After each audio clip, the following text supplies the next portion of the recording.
നമസ്കാരം. അങ്ങനെ ലോക്സഭാ തെരഞ്ഞെടുപ്പിന്റെ പരസ്യ പ്രചരണവും നിശബ്ദ പ്രചരണവും കഴിഞ്ഞ് പാർട്ടിക്കാരും ജനങ്ങളുമെല്ലാം പോളിംഗ് ബൂത്തിലേക്ക് കടന്നിരിക്കുകയാണ്. ഇനി ആകാംക്ഷയുടെ മണിക്കൂറുകളാണ്. രാജ്യത്തെ 11 സംസ്ഥാനങ്ങൾക്കൊപ്പം കേരളവും ഇന്ന് വിധി എഴുതും. കടുത്ത വേനൽച്ചൂടിന്റെയും വെല്ലുന്ന തരത്തിലാണ് തിരഞ്ഞെടുപ്പ് ചൂടാണ് കേരളത്തിലുണ്ടായത്. അതായത് കഴിഞ്ഞ ഒരു മാസക്കാലമായി കേരളത്തിൽ ഉണ്ടാകുന്നതെല്ലാം വേനൽക്കാലത്തെക്കാളും അധികമായി സിരകളിലൊഴുകുന്ന ചൂടായിരുന്നു, രാഷ്ട്രീയ ചൂടായിരുന്നു. വാക്പോര് നടത്തിയും കടുത്ത ആരോപണങ്ങൾ ഉന്നയിച്ചും പാർട്ടികൾ കളം പിടിച്ചു. ആദ്യം സ്ഥാനാർത്ഥി പ്രഖ്യാപനം നടത്തിയത് LDF ആയിരുന്നു. കോട്ടയം ലോക്സഭാ മണ്ഡലത്തിലെ LDF സ്ഥാനാർത്ഥിയായി സിറ്റിംഗ് MP തോമസ് ചാഴിക്കാടനെ കേരള കോൺഗ്രസ് ഫെബ്രുവരി 12 പ്രഖ്യാപിക്കുമ്പോൾ ലോക്സഭാ തെരഞ്ഞെടുപ്പ് തീയതി പോലും തീരുമാനിച്ചിട്ടില്ലായിരുന്നു. അങ്ങനെ ഈ നിയമസഭാ തെരഞ്ഞെടുപ്പിൽ ഔദ്യോഗികമായി ആദ്യം പ്രഖ്യാപിക്കുന്ന സ്ഥാനാർത്ഥി തോമസ് ചാഴിക്കാടനായി മാറി. മാർച്ച് 16 തെരഞ്ഞെടുപ്പ് കമ്മീഷൻ തീയതി പ്രഖ്യാപിക്കുന്നതിന് മുമ്പ് തന്നെ കേരളത്തിൽ തെരഞ്ഞെടുപ്പിന്റെ ചൂട് കനത്തിരുന്നു. തെരഞ്ഞെടുപ്പ് തീയതി പ്രഖ്യാപിച്ചതോടെ പാർട്ടികളും മുന്നണികളും കൂടുതൽ ആവേശത്തിലായി. LDF സ്ഥാനാർത്ഥി പ്രഖ്യാപനം കഴിഞ്ഞ് ആഴ്ചകൾ കഴിഞ്ഞാണ് UDFന്റെ സ്ഥാനാർത്ഥി പ്രഖ്യാപനം വന്നത്. സിറ്റിംഗ് MPമാർ എല്ലാവരും മത്സരിക്കുമെന്ന് അറിയിച്ചിരുന്നെങ്കിലും കണ്ണൂരിൽ K സുധാകരന്റെ സസ്പെൻസ് അങ്ങനെ തന്നെ നിലനിർത്തി. ഒടുവിൽ സ്ഥാനാർത്ഥി പ്രഖ്യാപനം വന്നപ്പോൾ കണ്ണൂരിൽ K സുധാകരൻ തന്നെ വന്നെങ്കിലും തൃശൂരിലും വടകരയിലും UDFന് അപ്രതീക്ഷിതമായ വെടിപൊട്ടിക്കലുണ്ടായി. തൃശൂരിൽ സിറ്റിംഗ് MP TN പ്രതാപനെ മാറ്റി വടകരയിൽ നിന്ന് തന്നെ K മുരളീധരനെ രംഗത്തിറക്കി. വടകരയിലേക്ക് പാലക്കാട് MLA ഷാഫി പറമ്പലിനെ പറഞ്ഞു വിട്ടു. ഇത് LDF കേന്ദ്രങ്ങൾ വരെ വലിയ ചലനങ്ങളാണ് ഉണ്ടാക്കിയത്. അതായത് പാലക്കാട് നിന്നും ഷാഫി പറമ്പിൽ വടകരയിലേക്ക് എത്തിയപ്പോൾ ആദ്യം ഞെട്ടിയത് LDF കേന്ദ്രങ്ങളായിരുന്നു. കാരണം ഷാഫി പറമ്പിൽ എന്തുകൊണ്ട് വരുന്നു എന്ന തരത്തിലുള്ള വലിയ തരത്തിലുള്ള ചർച്ചകളുണ്ടായി. ഒപ്പം തന്നെ ഷാഫി പറമ്പിലിന് വടകരയിലുണ്ടായ സ്വീകരണം അക്ഷരാർത്ഥത്തിൽ CPMനെ നെഞ്ചത്ത് ഇടുത്തി വീഴുന്ന അവസ്ഥയായിരുന്നു. അതുവരെ തൃശ്ശൂരിൽ മുന്നിട്ട് നിന്നിരുന്ന LDF മുരളീധരന്റെ വരവോടെ കാര്യങ്ങൾ അത്ര എളുപ്പമല്ലാതെയായി. വയനാട്ടിൽ രാഹുൽ ഗാന്ധി മത്സരിക്കരുതെന്ന് ഇടതു പാർട്ടികളെല്ലാം ആവമിതം പറഞ്ഞു നോക്കിയെങ്കിലും ഫലമൊന്നും ഉണ്ടായില്ല. രാഹുൽ ഗാന്ധി വയനാട്ടിലേക്ക് തന്നെ വന്നു. രാഹുലിന്റെ വരവ് മുൻകൂട്ടി കണ്ട CPI അപ്പോഴേക്കും ദേശീയ നേതാവ് ആനി രാജയെ രംഗത്തേക്ക് ഇറക്കുകയും ചെയ്തു. BJPയും ഇത്തവണ രണ്ടും കൽപ്പിച്ചായിരുന്നു. തൃശൂരിൽ പ്രധാനമന്ത്രി നരേന്ദ്രമോദി തന്നെ നേരിട്ടെത്തി പ്രചരണം തുടക്കം കുറിക്കുകയും ചെയ്തു. പത്തനംതിട്ടയിൽ AK ആന്റണിയുടെ മകൻ അനിൽ K ആന്റണിയെ സ്ഥാനാർത്ഥിയാക്കിയപ്പോൾ ഞെട്ടിയത് സീറ്റ് പ്രതീക്ഷിച്ച് BJP കുപ്പായം എടുത്തിട്ട PC ജോർജും മകൻ ഷോർ ജോർജുമായിരുന്നു. അനിൽ ആന്റണിയെ ജനങ്ങൾക്കറിയില്ല എന്ന PCയുടെ പരാമർശം BJP ക്യാമ്പിൽ വലിയ തരത്തിലുള്ള വിമർശനങ്ങൾക്ക് ഇടവരുത്തി. മുഖ്യമന്ത്രി പിണറായി വിജയൻ തന്നെയായിരുന്നു LDFന്റെ പ്രധാന പ്രചരണ മുഖം. പിണറായി വിജയനെ ചുറ്റിപ്പറ്റി തന്നെയായിരുന്നു UDFന്റെയും BJPയുടെയും തെരഞ്ഞെടുപ്പ് പ്രചരണങ്ങളും. മുഖ്യമന്ത്രിയുടെ മകൾ വീണ വിജയന്റെ കമ്പനി എക്സാലോജിക്കിനും CMRLനുമെതിരെ മാത്യു കുഴൽനാടൻ ഉയർത്തിയ ആരോപണങ്ങളും പിന്നാലെ വന്ന SFIO അന്വേഷണവും ഇടതുപക്ഷത്തിന് എതിരായ പ്രചരണായുധമാക്കി മാറ്റാൻ UDFന് സാധിക്കുകയും ചെയ്തു. പെൻഷൻ കുടിശ്ശിക, കരുവന്നൂർ ബാങ്ക് തട്ടിപ്പ്, വയനാട്ടിൽ അടക്കമുണ്ടായ വന്യമൃഗ ആക്രമണങ്ങൾ, ഒപ്പം തന്നെ കൊലപാതകം ഉൾപ്പെടെ വലിയ തരത്തിൽ ചർച്ചയായി. എങ്ങനെ തുടങ്ങി സംസ്ഥാന സർക്കാരിനെ കടന്നാക്രമിച്ചുകൊണ്ടായിരുന്നു UDFന്റെ പ്രചരണങ്ങളെല്ലാം.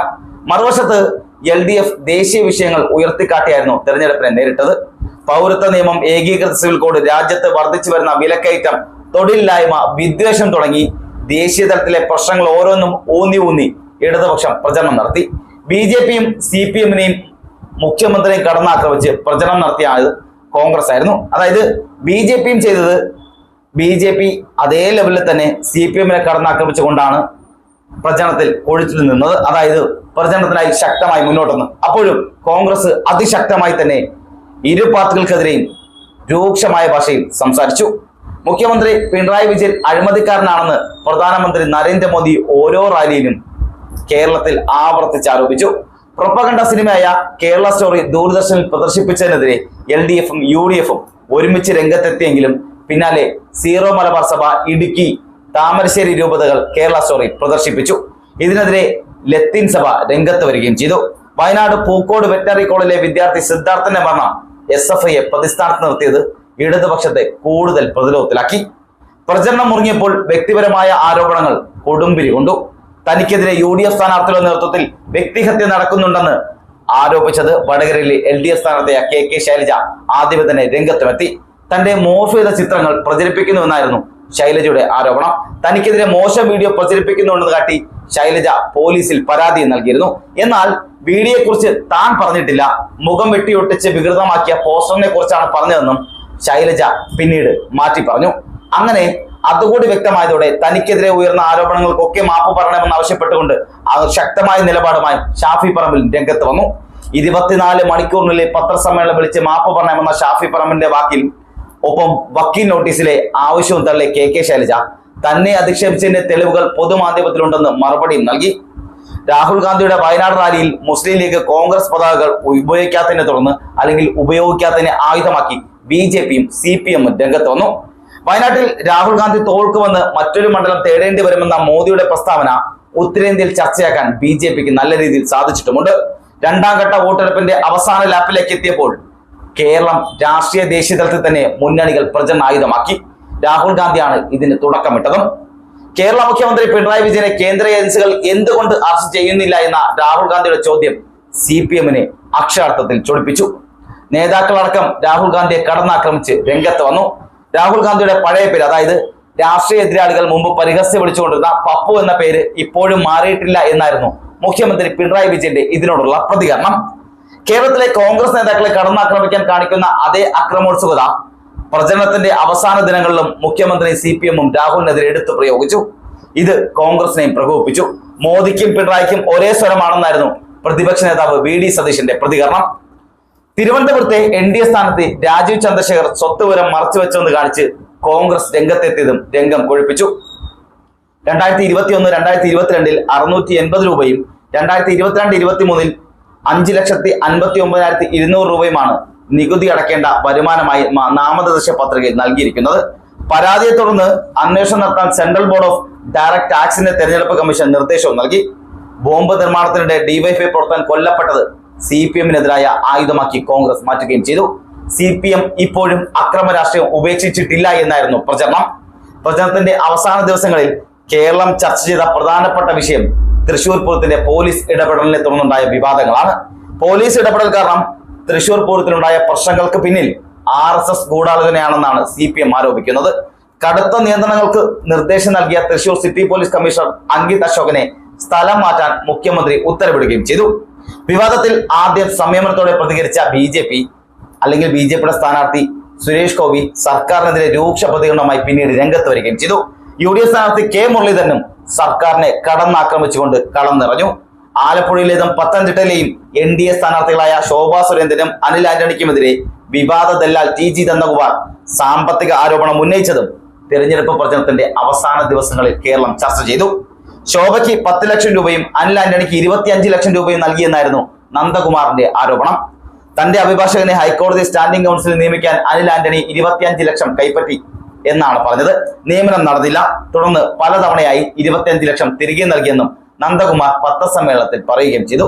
ശോഭയ്ക്ക് 10 ലക്ഷം രൂപ നൽകിയതിന്റെ രേഖയെന്ന് അവകാശപ്പെട്ടുകൊണ്ട് ഒരു ബാങ്ക് രസീതും നന്ദകുമാർ മാധ്യമങ്ങൾക്ക് മുന്നിൽ അവതരിപ്പിക്കുകയും ചെയ്തു. അതായത് ഇങ്ങനെ ഉയർത്തി കാണിച്ചുകൊണ്ട് പറഞ്ഞു, ഇതാണ് ഞാൻ ശോഭാ സുരേന്ദ്രന് കൊടുത്ത 10 ലക്ഷത്തിന്റെ രസീത്, ഞാൻ ബാങ്കിലാണ് ഡെപ്പോസിറ്റ് ചെയ്തത് എന്ന് പറഞ്ഞുകൊണ്ട് മാധ്യമങ്ങൾക്ക് മുന്നിൽ ദല്ലാൽ നന്ദകുമാർ ആ റെസീപ്റ്റ് എടുത്ത് കാണിക്കുകയും ചെയ്തു. എന്നാൽ തന്റെ പേരിലുള്ള സ്ഥലം കച്ചവടം ചെയ്യാനാണ് പണം നൽകിയതെന്നാണ് ശോഭയുടെ വാദം. പ്രമുഖ CPM നേതാവിനെ BJPയിലേക്ക് എത്തിക്കാൻ നന്ദകുമാർ ശ്രമിച്ചെന്നും ശോഭ പറയുകയും ചെയ്തു. കൊട്ടിക്കലാശ ദിനത്തിൽ അക്രമ സംഭവങ്ങളും അരങ്ങേറി. കൊല്ലത്ത് UDF LDF പ്രവർത്തകർ തമ്മിൽ ഏറ്റുമുട്ടി. പ്രവർത്തകർ ചേരിതിരിഞ്ഞ് നടത്തിയ കല്ലേറിൽ കരുനാഗപ്പള്ളി MLA CR മഹേഷിനും 4 പോലീസുകാർക്കും പരിക്കേറ്റു. ദേശീയ തലത്തിൽ മോദിയുടെ വർഗീയ പരാമർശമാണ് രണ്ടാം ഘട്ട വോട്ടെടുപ്പിന്റെ അവസാന മണിക്കൂറുകളിൽ വലിയ ചർച്ചയായത്. അതായത് ഒന്നാം ഘട്ട വോട്ടെടുപ്പ് കഴിഞ്ഞ ഉടൻ തന്നെ നരേന്ദ്രമോദി അതുവരെ നടത്തിയിരുന്ന ഇലക്ഷൻ പ്രചരണത്തിന്റെ രീതികളെല്ലാം മാറ്റി പിന്നീട് വർഗീയത പറയാൻ വേണ്ടി മാത്രം വേദികൾ ഉപയോഗിച്ചു. എല്ലാ വേദികളിലും രൂക്ഷമായ വർഗീയ പ്രചരണം മാത്രം അഴിച്ചുവിട്ടു. മുസ്ലിം മതങ്ങൾക്കെതിരെ അല്ലെങ്കിൽ മുസ്ലിം മതത്തിനെതിരെയും മതവിശ്വാസികൾക്കെതിരെയും അതിരൂക്ഷമായ വർഗീയത പടച്ചുവിട്ടു. ഒന്നാം ഘട്ട വോട്ടെടുപ്പിൽ രൂക്ഷമായ പ്രസ്താവനകൾക്ക് പ്രധാന നേതാക്കൾ ആരും നിന്നിട്ടില്ല. അതായത് പ്രധാന നേതാക്കളിൽ നിന്നൊന്നും തന്നെ രൂക്ഷമായ പ്രതികരണമൊന്നും ഉണ്ടായില്ല. എന്നാൽ ഒന്നാം ഘട്ട വോട്ടെടുപ്പ് കഴിഞ്ഞതിന് തൊട്ട് പിന്നാലെ BJP ആ ശൈലി മൊത്തത്തിൽ മാറ്റി. പ്രധാനമന്ത്രി നരേന്ദ്രമോദി തന്നെയാണ് അതിന് ചുക്കാൻ പിടിക്കുകയും ചെയ്തത്. മൻമോഹൻ സിംഗ് പ്രധാനമന്ത്രിയായിരുന്ന സമയത്ത് രാജ്യത്തെ വിഭവങ്ങളുടെ മേൽ പ്രഥമ പരിഗണന മുസ്ലിങ്ങൾക്കാണെന്ന് പറഞ്ഞുവെന്നും അതുകൊണ്ട് തന്നെ കോൺഗ്രസ് ഭരണത്തിലെത്തിയാൽ നമ്മുടെ സമ്പത്ത് മുഴുവൻ കോൺഗ്രസ് ഈ നുഴഞ്ഞു കയറി വന്നവർക്ക് നൽകുമെന്നുമായിരുന്നു നരേന്ദ്രമോദി പ്രസംഗിച്ചത്. ഇതിന് പിന്നാലെ രൂക്ഷ പ്രതികരണവുമായി പ്രതിപക്ഷ പാർട്ടികൾ രംഗത്ത് വരികയും ചെയ്തു. എന്നാൽ തന്റെ നിലപാട് മയപ്പെടുത്താനോ പിന്നോട്ട് പോകാനോ മോദി ഇതുവരെ കൂട്ടാക്കിയിട്ടില്ല. 12 സംസ്ഥാനങ്ങളിലും ഒരു കേന്ദ്രഭരണ പ്രദേശത്തുമായി 89 ലോക്സഭാ മണ്ഡലങ്ങളിലെ വോട്ടർമാരാണ് 26-ാം തീയതി, അതായത് ഇന്നേ ദിവസം വിധി എഴുതുന്നത്. കേരളത്തിലെ 20 സീറ്റിന് പുറമെ കർണാടകയിൽ 14, രാജസ്ഥാനിൽ 13, ഉത്തർപ്രദേശ്, മഹാരാഷ്ട്ര എന്നിവിടങ്ങളിൽ 8 വീതവും, മധ്യപ്രദേശ് 7, ബീഹാർ, അസം 5 വീതവും, ഛത്തീസ്ഗഡ്, ബംഗാൾ എന്നിവിടങ്ങളിൽ 3 വീതവും, ത്രിപുര, ജമ്മു കാശ്മീർ എന്നിവിടങ്ങളിൽ 1 വീതവും, മണിപ്പൂരിലെ ഒരു മണ്ഡലത്തിലെ ബാക്കിയുള്ള ബൂത്തുകൾ എന്നിവിടങ്ങളിലാണ് 26-ന്, അതായത് ഇന്നേ ദിവസം വോട്ടെടുപ്പ് നടക്കുന്നത്. കേരളമാണ് മുഴുവൻ മണ്ഡലങ്ങളിലും തെരഞ്ഞെടുപ്പ് നടക്കുന്ന ഏക സംസ്ഥാനം. 2ാം ഘട്ടത്തിൽ ഏറ്റവും കൂടുതൽ സീറ്റിൽ വോട്ടെടുപ്പ് നടക്കുന്നതും കേരളത്തിൽ തന്നെയാണ്. അതുകൊണ്ട് തന്നെ രാഷ്ട്രീയ കേരളം ഉറ്റുനോക്കുകയാണ്. ഇതിൽ ആരൊക്കെ വീഴും, ആരൊക്കെ ഉയർന്നു നിൽക്കുമെന്ന്, ആരൊക്കെ വാടുമെന്നും ഇതിൽ ആരൊക്കെ വീഴുമെന്നും ആരൊക്കെ ഉയർത്തെഴുന്നേക്കുമെന്നും അറിയാൻ ഇനി ജനങ്ങൾ വിധി എഴുതുകയാണ്. അതായത് ഇന്ന് ജനങ്ങൾ വിധി എഴുതുകയാണ്. ഇനി കൃത്യം 1 മാസം കഴിഞ്ഞാൽ വോട്ടെണ്ണലാണ്. അന്നറിയാം രാഷ്ട്രീയ കേരളത്തിന്റെ ഇപ്പോഴത്തെ ചായ്വ് കാറ്റ് വീശുന്നത് എങ്ങോട്ടാണെന്ന്. ഇതിൽ 100% ഉറപ്പാണ് BJP ഇത്തവണയും കേരളത്തിൽ ഒരു സീറ്റ് പോലും നേടില്ല എന്ന്. എന്നാൽ LDF-നാണോ മേൽക്കൈ, UDF-നാണോ മേൽക്കൈ എന്നത് ഇനി അറിയേണ്ടത് ദിവസങ്ങളുടെ മാത്രം അളവിലാണ്. അതായത് ദിവസങ്ങൾ മാത്രമാണ് ഇനി നമുക്ക് മുന്നിലുള്ളത്. അതുകൊണ്ട് തന്നെ ജനങ്ങളെല്ലാവരും കൃത്യമായി തന്നെയാണ് തന്റെ അവകാശം നിറവേറ്റുന്നതും.